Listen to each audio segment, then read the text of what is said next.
Bismillahirrahmanirrahim. Assalamualaikum warahmatullahi wabarakatuh. Bertemu dengan saya, Saprudin Itur. Di channelnya Saprudin Itur, kembali saya akan bercerita tentang ihwal kenabian Rasulullah SAW, tentang maulid atau lahirnya Nabi Muhammad SAW. Semoga apa yang saya ceritakan ini ada manfaatnya buat diri saya dan manfaat juga buat semua netizen, semua rekan-rekan yang saat ini sedang menikmati kisah-kisah tentang kenabian. Baik, saya akan menyanyi pertama-tama tentang Nabi, tentang kelahirannya. Maulidun Nabi Muhammad, Nabi akhiri zaman. Sebelum fajar dilahirkan, malam Isnin Rabiul Awal. Maulidun Nabi Muhammad, Nabi akhiri zaman. Sebelum fajar dilahirkan, malam Senin Rabiul Awal. Tentu semuanya tahu lagu ini. Karena memang lagu ini lagu kesayangan saya sejak kecil. Ya, menceritakan bahwasanya Nabi Muhammad SAW, Rasulullah SAW dilahirkan sebelum fajar, artinya pagi Senin, sudah masuk hari Senin sebenarnya, karena memang fajar 12 Rabiul Awal, kira-kira sekitar 50-an tahun sebelum tahun Hijriah dimulai. Rasulullah SAW, Nabi Muhammad yang sangat kita cintai, yang selalu menjadi suri toladan buat umat Islam di seluruh dunia, yang jumlahnya saat ini tidak kurang dari 1,5 miliar umat muslim di seluruh dunia, yang sangat mencintai Rasulnya, mencintai Rasulullah SAW. Kenapa saya katakan begitu? Karena memang Nabi akhir zaman, Nabi panutan para nabi, Rasul panutan para rasul, yang memang mendapat utusan luar biasa, dan beliaulah yang menerima kitab suci Al-Quran. Kemudian beliau pun menuturkan semua kata-kata yang sangat indah, yang berakhlak mulia, dengan tuturan yang sangat tidak bisa terbayangkan, karena beliau membatasi sekali untuk berbicara, karena beliau secukupnya saja untuk berbicara. Makanya kata-kata beliau, kejujuran beliau itu dicatat oleh semua sahabat-sahabatnya yang punya kemampuan, dihafal oleh para sahabat-sahabat dan anak Rasulullah. Setiap beliau berkata-kata, kemudian dicatatlah para perawi, para pencatat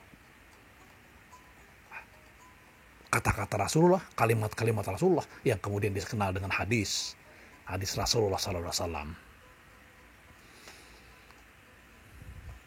Kelahiran beliau dikenal juga dengan tahun gajah. Jadi kita mulai dari awal ya. Ayah Rasulullah, Nabi Muhammad SAW, namanya adalah Abdullah bin Abdul Muthalib. Kemudian ibunya, istri Abdullah, adalah Aminah, yang kemudian dikenal juga Siti Aminah, Aminah binti Wahab. Abdullah, kakeknya Rasulullah, adalah orang terkemuka di kaum Quraisy di Makkah. Dan kemudian beliau juga seorang pengusaha besar, karena ayah beliau berdagang sampai ke Palestina, Suriah, dan daerah-daerah lain untuk membawa dagangan. Karena kemapanan ayahnya beliau atau kakek Rasulullah. Makanya kakek Rasulullah Abdul Muthalib termasuk orang yang sangat terpandang dan dianggap sebagai mewakili masyarakat Quraisy yang berada di Makkah. Beliau dilahirkan di Mekah, Rasulullah SAW dilahirkan di Mekah, dan rumah kelahiran beliau pun tidak jauh dari Ka'bah. Nah, di sana pula, di dekat Ka'bah pula, ada Hijr Ismail, kemudian ada makam Ibrahim alaihissalam. Di situ pula tempat kelahiran Rasulullah, yang kemudian hari beliau hijrah ke Madinah. Nah, begitu Abdullah dan Aminah menikah, resmi menjadi suami istri, karena kegiatan ayah Rasulullah sebagai pedagang, maka berangkatlah Abdullah untuk berdagang. Tetapi meninggalkan istrinya yang saat itu sudah hamil sekitaran 1 bulan. Berangkat beliau ke Palestina dan berangkat juga ke Suriah. Tetapi ketika ingin pulang, ingin kembali ke Makkah, beliau singgah di sebuah daerah di mana di sana ada keluarga kakeknya. Kemudian beliau tinggal di sana beberapa saat di Yathrib. Kemudian beliau sakit di sana. Sakitnya Abdullah dikabarkan kepada kakeknya, yaitu Abdul Muthalib. Cuma proses penghabaran, karena prosesnya sangat jauh dan tempatnya jauh, kabar itu lama baru sampai. Kemudian diutuslah oleh Abdul Muthalib, anaknya yang pertama, untuk segera berangkat ke Yathrib untuk menjemput Abdullah untuk dibawa ke Makkah. Tapi begitu sampai ke Yathrib, utusan tersebut, anak Abdullah atau anaknya Abdul Muthalib atau kakaknya Abdullah mendapatkan kabar berduka karena Abdullah sudah meninggal dan bahkan sudah dimakamkan di Yathrib oleh keluarga ayahnya. Persis kabar itu sampai ke Aminah, usia kehamilan Aminah, anak pertama, 2 bulan. Sangat sedih Aminah, sangat berduka karena ditinggalkan oleh suaminya dan saat hamil anak yang pertama. Tapi setelah beliau menyabarkan diri, menenangkan diri, kemudian mengembalikan semuanya kepada Allah, kepada Tuhan yang Maha Kuasa, bahwasanya semuanya itu datangnya dari Allah. Rezeki, jodoh, dan kematian itu adalah ketentuannya Allah. Maka beliau kembali kepada Allah dan berserah diri hanya kepada Allah. Kemudian merawat sang bayi, jabang bayi yang masih ada di perutnya. 7 bulan kemudian, pada 9 bulan, lahirlah Rasulullah, lahirlah Muhammad. Ketika lahir Muhammad, ibunya Aminah betapa bahagianya. Lalu kemudian dia bercerita kepada orang banyak di sekitar dia. Dia menceritakan bahwasanya cucunya sudah lahir. Cucuku sudah lahir. Cucuku yang sangat mulia sudah lahir. Cucuku sangat gagah dan ganteng sudah lahir. Nah, ketika itu dia kabarkan kepada suaminya. Abdul Muthalib pun mendengar kabar cucunya lahir, langsung berlari-lari dari rumahnya menuju ke rumah Aminah. Di sana beliau langsung membopong sang bayi, menggendong dengan bahagia, lalu berteriak-teriak kepada orang-orang banyak, "Hai saudaraku, hai kawan-kawanku, hai orang Quraisy, hai masyarakat Quraisy, cucuku telah lahir, cucuku telah lahir, cucuku telah lahir. Ia sangat gagah, bercahaya rupanya." kata Abdullah. Lalu Abdul Muthalib berlari menuju ke Ka'bah. Langsung di sana, di hadapan Ka'bah, kakeknya Abdul Muthalib berdoa kepada Tuhan, berdoa kepada Allah. Pertama dia bersyukur dengan kelahiran cucunya, dan dia berdoa semoga cucunya ini adalah menjadi manusia terbaik di masa akan datang. Setelah itu Abdul Muthalib mencari seorang ibu susu. Maka kemudian ditemukanlah seorang ibu susu yang namanya Halimah binti Abu Zu'aid. Kemudian setelah 5 tahun disusui, Muhammad pulang ke rumah ibunya bersama kakeknya yang sangat mencintai mereka, yang sangat mencintai Muhammad. Di usia 5 tahun, sedang asik-asiknya bermain, kakeknya sangat menyayanginya, maka dibuatkanlah tempat khusus untuk sang cucu bersama kakek dan ibunya. Karena Abdul Muthalib orang kaya, orang terhormat, maka dibuatnya tempat yang indah buat cucunya. Sekali-sekali ia bawa ke Ka'bah untuk bersama-sama berdoa. Rupanya Allah sangat mencintai ibunya Muhammad. Pada usia 6 tahun, Muhammad baru usia 6 tahun, masih sedang asik-asiknya bermain dan bercengkrama dengan ibunya dan kakeknya. Ibunya meninggal dunia setelah bersama-sama dengan Muhammad berziarah ke makam ayahnya di Yathrib. Sekembalinya, ibunya sakit dan kemudian meninggal dunia. Muhammad yang masih dalam kandungan sudah yatim. Kemudian di usia 6 tahun, beliau menjadi yatim piatu. Jadi Muhammad begitu dewasa, paham betul bagaimana rasanya menjadi seorang yatim dan bagaimana rasanya menjadi yatim piatu. Oleh karena itu, beliau sangat sayang sekali kepada anak-anak yatim dan anak-anak yatim piatu. Makanya beliau sangat menghormati dan menghargai anak-anak yatim. Anak-anak yatim piatu yang sudah ditinggalkan oleh salah satu orang tuanya atau kedua orang tuanya.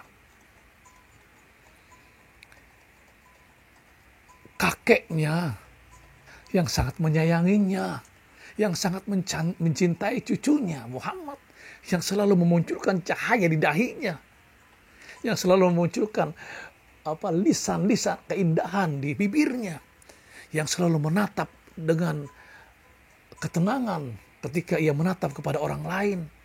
Senyumnya begitu indah, matanya begitu lembut menatap semua orang dengan penuh kasih sayang. Ia sangat mencintai dan menyayangi cucunya. Cucunya sering dia bopong, cucunya sering ia gendong, cucunya sering ia ambin di belakangnya karena kesayangannya terhadap cucu. Tapi Allah berkeinginan berbeda.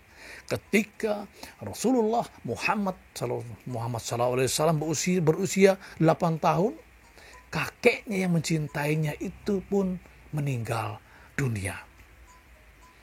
Masya Allah, inna lillahi wa inna ilaihi raji'un. Di usia 8 tahun, ia sudah kehilangan kedua orang tuanya dan kehilangan kakeknya yang sangat menyayanginya. Akhirnya diserahkanlah kepada pamannya, Abu Thalib. Ketika dirawat dan dipelihara oleh Abu Thalib, itulah kenabian Muhammad SAW mulai dikenal.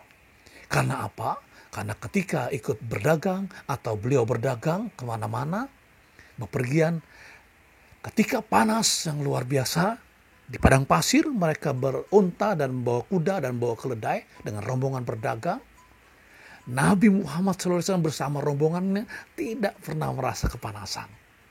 Karena apa? Karena selalu dilindungi, dipayungi oleh awan yang hebat, Awan yang bersih, putih, indah selalu memayungi kemana saja Rasulullah berada. Ketika Rasulullah berada di tempat tertentu dia singgah. Singgah pula lah sang awan yang mencintai Rasulullah. Betapa hebatnya Rasulullah. Makanya seluruh manusia sangat mencintai Rasulullah. Kecintaan kita tidak akan bisa terlepaskan dari itu semua. Itulah Rasulullah.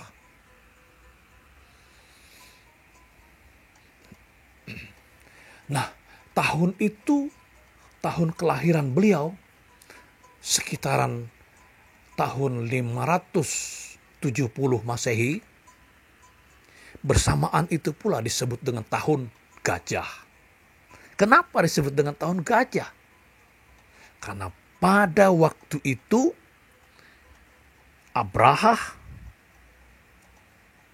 sudah membuat sebuah gereja yang sangat megah, yang sangat indah. Kemudian dihiasi dengan pemandangan, dengan hiasan yang sangat mahal. Di Sana'a, Yaman, yang bernama Gereja Al-Quds, Al-Qubis, Al-Qabis, Al-Qalis. Gereja itu dibuat semikian indahnya, kemudian sekitarnya dibuat taman-taman yang indah. Tujuannya adalah supaya orang-orang Arab semuanya datang ke Yaman, datang ke Sana'a untuk beribadah, untuk berhaji, dan untuk tawaf di sana. Tetapi kenyataannya tetap orang-orang datang ke Ka'bah.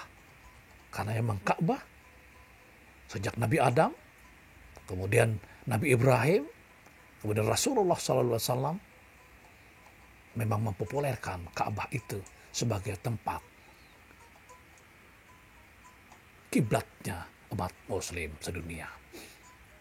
Jadi jumlah 1,5 miliar Muslim sekarang semuanya ketika sholat menghadap ke kiblat, menghadap ke Ka'bah sebagai kiblatnya, sebagai simbol utama Islam.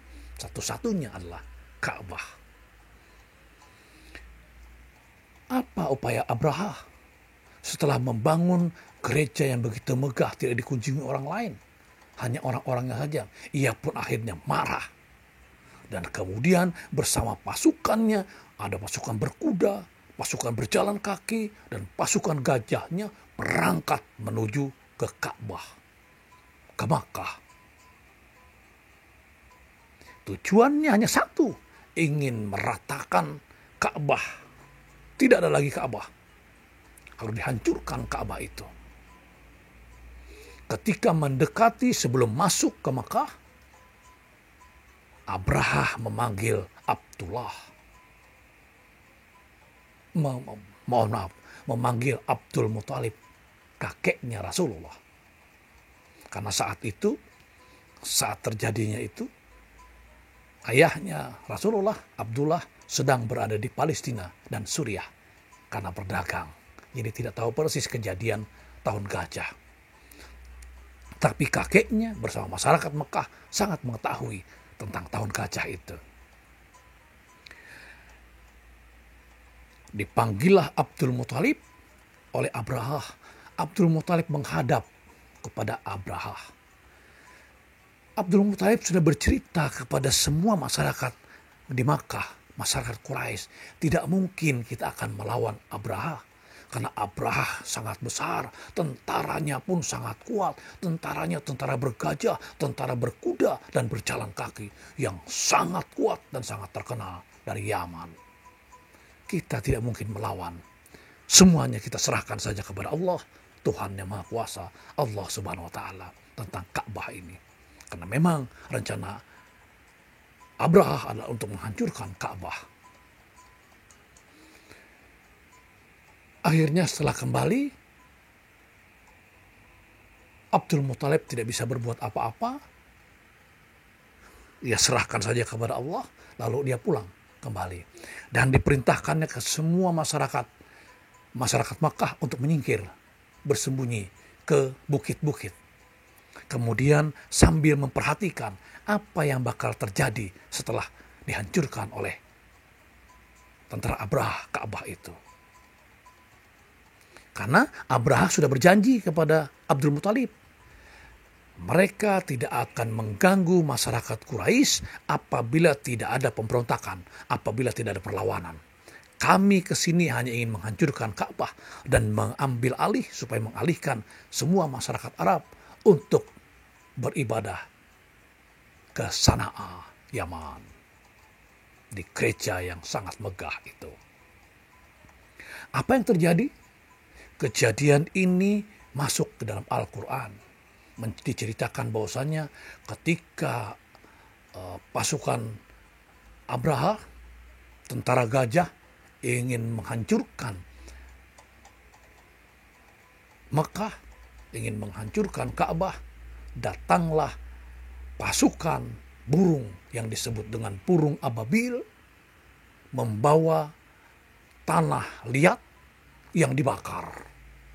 Kemudian tanah liat yang dibakar itu dilepaskan oleh burung-burung jutaan, ratusan ribu bahkan jutaan burung-burung itu ke tentara gajahnya pasukan Abraha.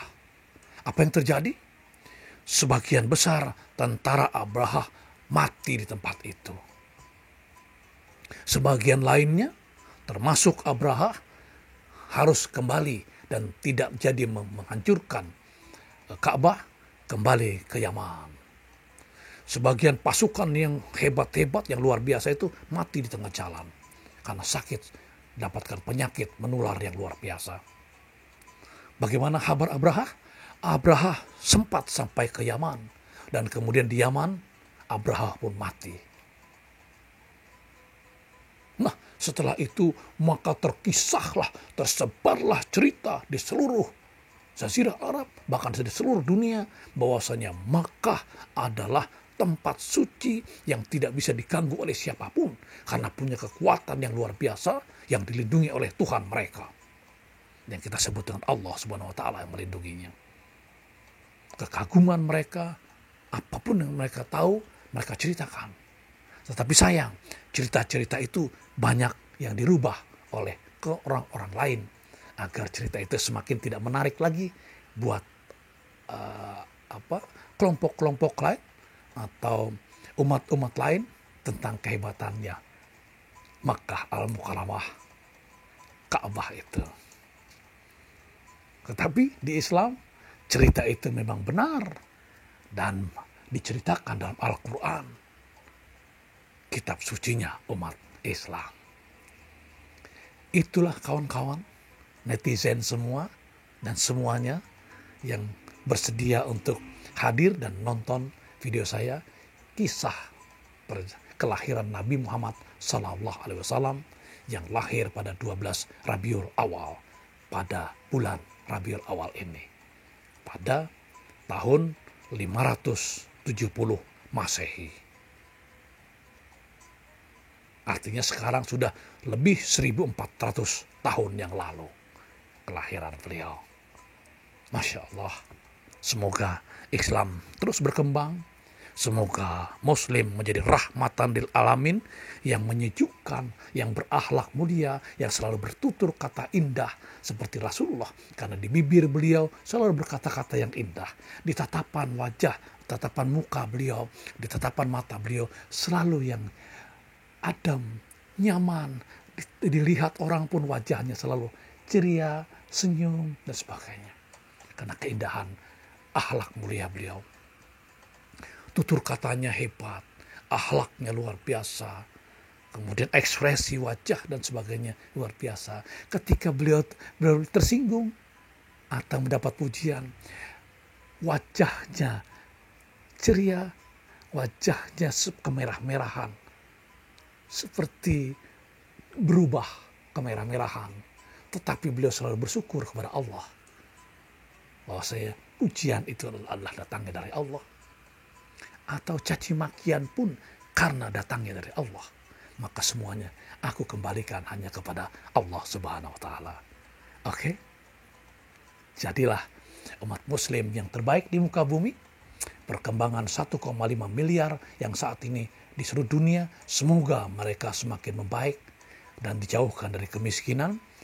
Mudah-mudahan umat Islam juga berpola pikir yang lebih maju, yang modern, kemudian merubah pola pikir negatif yang selalu menjelek-jelekan saja.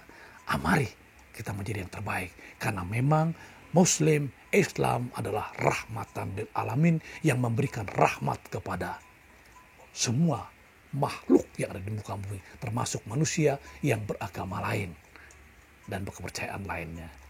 Demikian cerita kami antara kelahiran Rasulullah dan dihubungkan dengan tahun gajah, serangan tentara Abraha ke Mekah yang gagal itu. Terima kasih. Kurang lebihnya mohon maaf. Assalamualaikum warahmatullahi wabarakatuh.